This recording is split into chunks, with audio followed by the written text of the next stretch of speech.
Hello, everybody. So, today I want to talk about SoFi.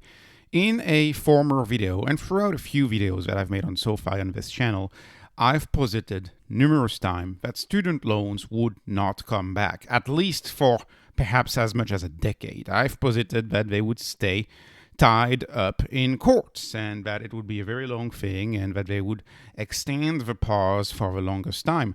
And it turns out that I may have been wrong on this, because look at the price of the SoFi stock ever since the debt ceiling deal was adopted. In fact, that stock is up, depending on where you look, at the bottom between 70 and 90% up in almost no time, in a matter of two large weeks, 2 big weeks. So it's a major increase, and this is due to the fact that in the ceiling deal there is a clause that says that loans have to come back, and they have the payments of those loans have to resume. And so what this proves to me, what this shows to me, is that in the mind of the money manager, SoFi is still a student loan story, a student loan stock. And you know, for example here, if you look at the correlation of SoFi, which to me is not a student loan company,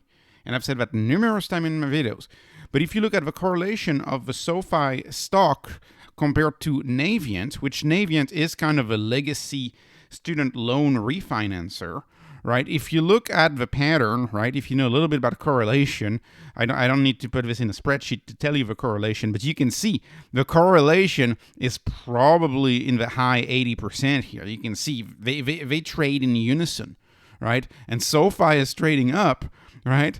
The pattern, it's striking. It's almost similar to Navient. It's very, very striking the way this stock trades and the way these two stocks are correlated.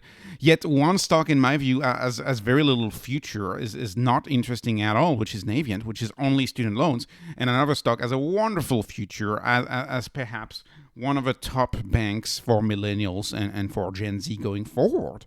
So really there is a disconnect. The market is not giving any credit for whatever SoFi is doing outside of student loans. It's to believe that it's been trading down only because the market thinks that student loans are actually just working out for private loans, and refinancing business is just private loans right now. But anyways, this is changing right now. This is changing. Why?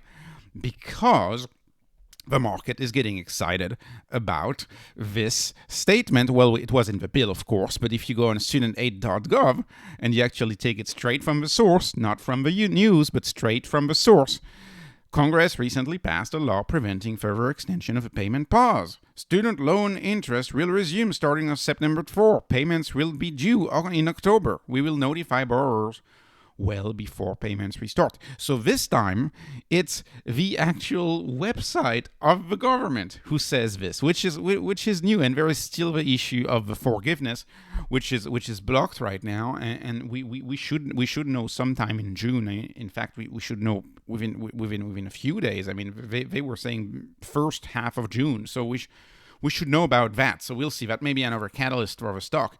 But so I was wrong. Apparently, I was wrong. But could I really blame myself? I mean, I guess it's cynical to believe that it's not coming back a little bit. But think about it. With this last extension, the pause has been extended 9 times. 9 times. So I think it was wise for me to entirely forget about it in my analysis. And in fact, I really don't want this stock to be correlated with student loans. That's in the short run, that's a roller coaster. That's why I'm happy. I really don't look at the stocks too much, and I don't look at their prices too much. But it's a roller coaster if you follow your stock day to day.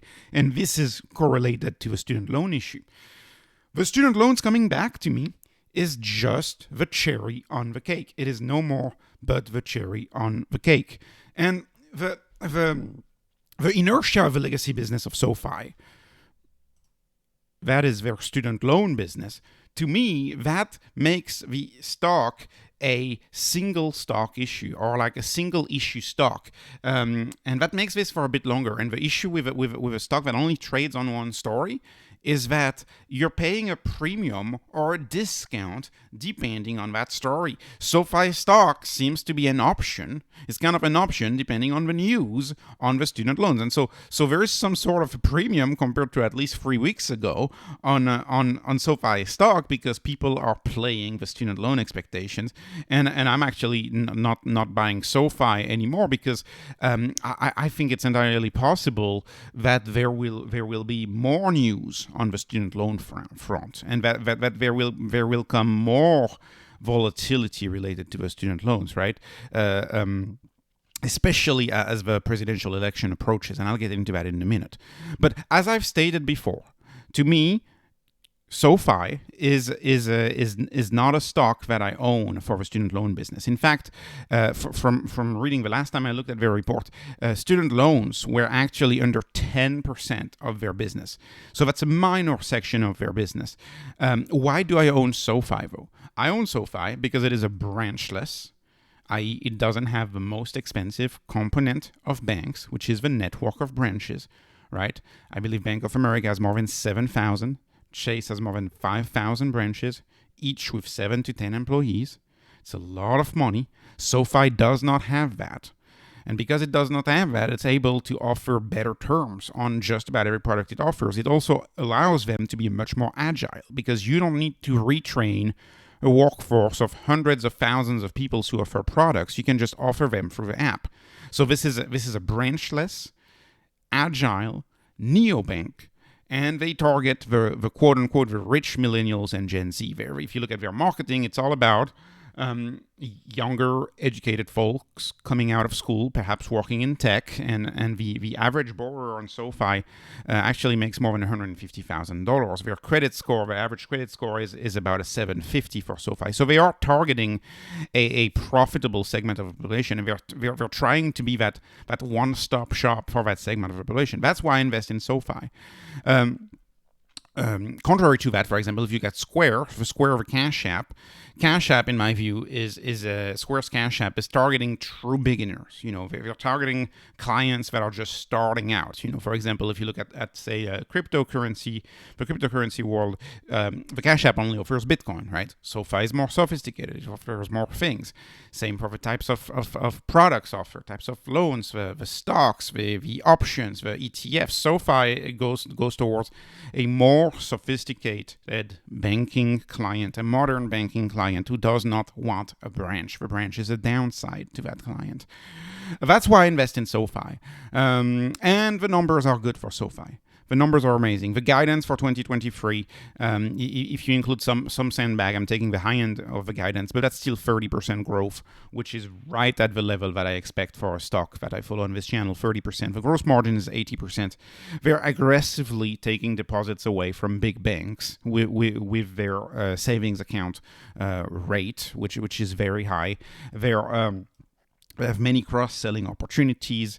Their products are going to pick up as they acquire more members, and they're acquiring new members at a fast pace. So you have exponentiality in the sense that is how many members you have, and then the average number of products by member. So you can have some exponential growth in the revenue number, in the revenue figures, because of the two levers that they pull, the number of members and the number of services or products that a member buys. And so if you look, their members, they've been growing consistently, very, very high at 5.6 million clients, which is absolutely stunning.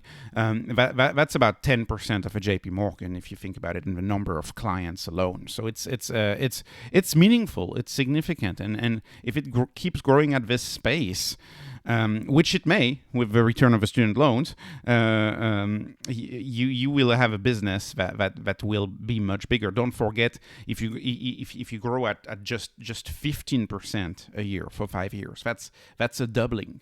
You're looking at a company whose year-over-year number were 46%. So if you look in just 1 year, right? In just 1 year, they've not doubled, not quite, but they've done plus 60, 70% in the number of members in just 1 year, right? They have well over doubled in 2 years, their number of clients? Can they double again in 2 years and then double again? That's exponentiality of that business. I believe that business has a lot going for it, a tremendous amount going for it, even though now that it has the student loan premium, I'm not buying. I have enough of a position, though. I have a big enough position. If you look at my Friday video, I talk about it. It's a full position for me.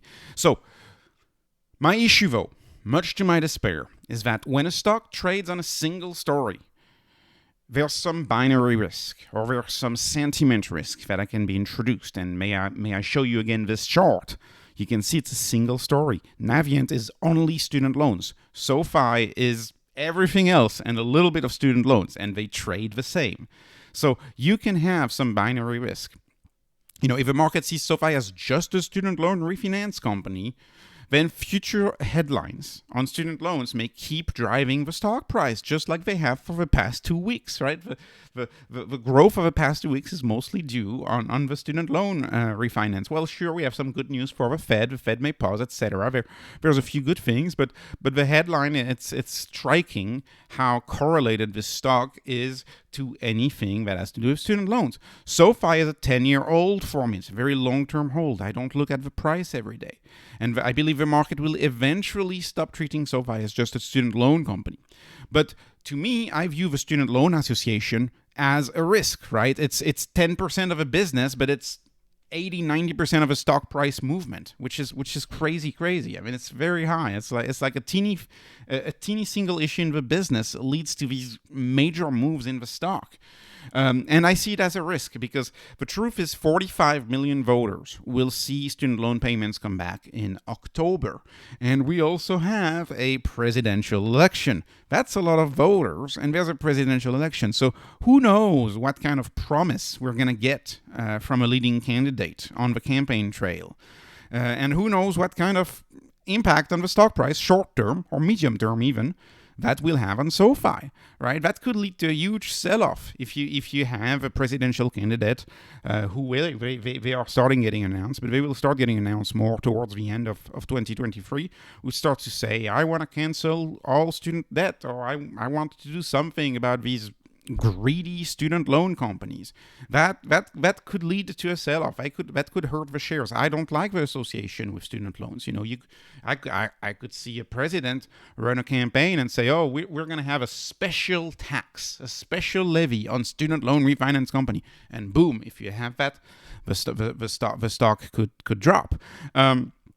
And also, do you remember the joys of borrowers every time us SoFi owners saw our share drops? I remember a lot on all sorts of media, but I remember a lot of people rejoicing, being very happy about the student loan pause being extended, saying things, oh, this is good for home ownership, this is good for the economy, this is good for so many different reasons that they extend the pause, etc., etc. I remember even people calling the president, actually I think it was a former president, but calling them the chancellor-in-chief, being very happy about student loans getting either canceled or paused. So there's a lot of pressure from voters to do something about the student loans. And there's a presidential election coming. And I believe that SoFi as a stock is not for the faint of heart. We may have more swings in the stock price as long as we have this association with the student loan business. So was I wrong? It seems like I was wrong. It seems like the pause is ending. For SoFi stock in the short term, this is very good. In the long term, this doesn't change anything in my view. But in the medium term, what I believe is that there will be more volatility on the stock because of this single issue association.